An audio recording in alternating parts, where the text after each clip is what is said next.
November 1982.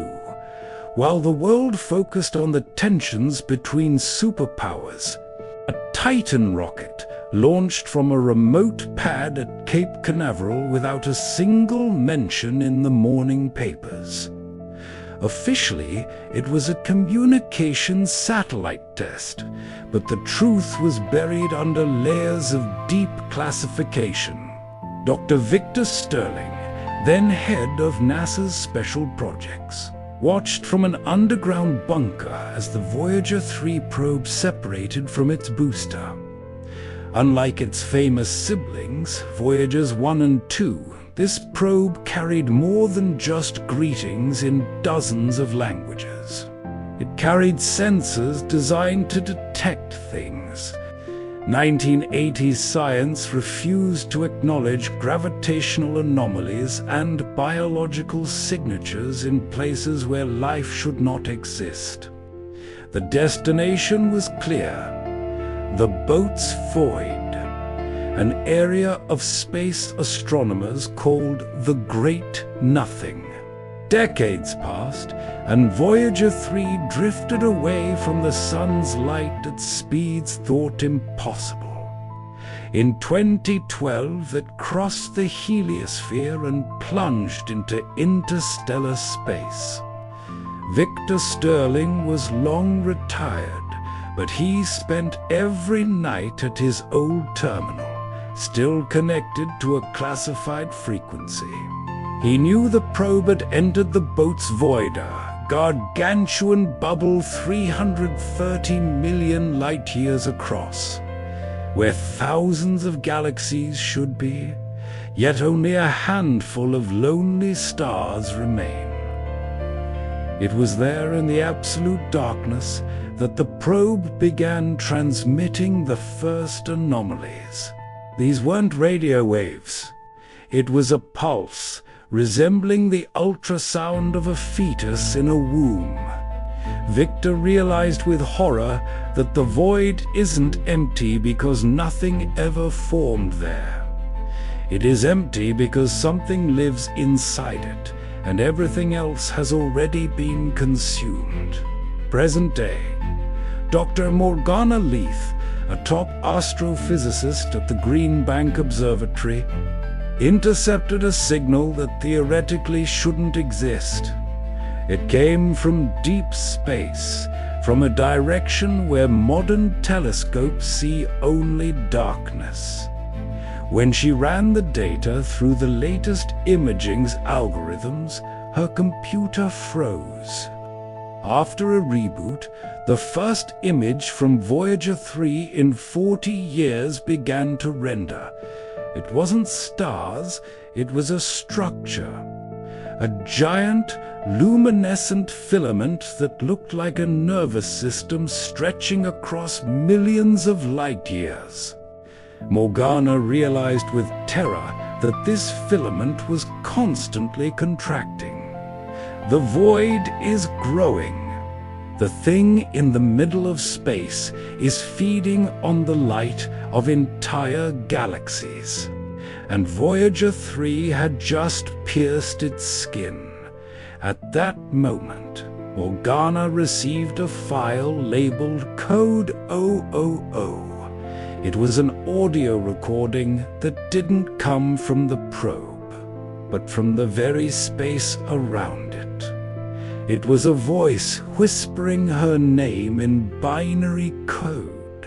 In the NASA archives, Morgana tracked down Victor's black box, magnetic tapes never intended for the public. Victor's voice sounds old and broken. "We were wrong," the 1995 recording whispers. "The Boötes Void isn't an empty place. It's the universe's stomach." Victor discovered that Voyager 3 wasn't just transmitting data, it was acting as a beacon. The entity in the void doesn't use eyes. It senses the vibrations of consciousness. The more humanity tries to understand the void, the more it draws attention to itself. Morgana realized a terrifying truth. The OOO signal she just received wasn't an accident. It's a link. The filament she saw on the screen isn't just spreading through space. It's starting to weave through the digital networks on Earth. The void doesn't just feed on galaxies. It feeds on information. And humanity has just opened the door to its greatest library. Voyager 3 reached the point of no return, the very center of the void. Morgana watched as the final high-resolution image slowly rendered on her monitor. It was supposed to be a photo of deep space, but what she saw took her breath away. It was Earth, the blue planet, but it looked different. It was covered in the same luminescent filaments as the entity in the void. The image was dated 2026 today.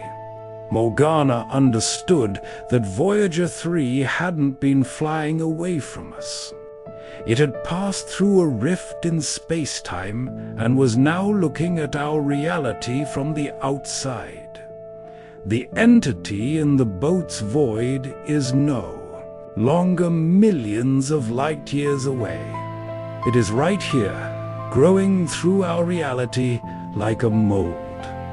The OOO signal wasn't a greeting, it was a sentence.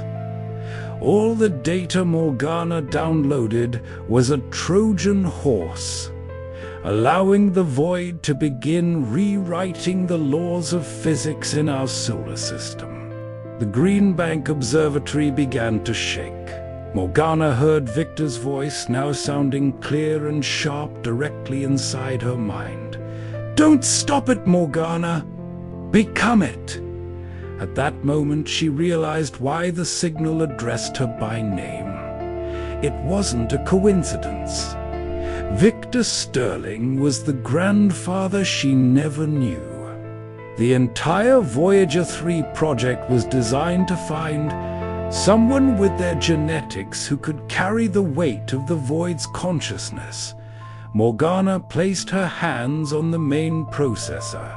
She felt billions of years of memories of extinct galaxies surging through her. Her eyes began to glow with the cold light of the void. The final transmission from Voyager 3 wasn't an image, but a command. "Perceive us." As the observatory crumbled, Morgana smiled. She was no longer just a scientist. She had become the eyes of the entity that had just awakened in the middle of Virginia. Project Voyager 3 was complete. The void is no longer out there. It is within us.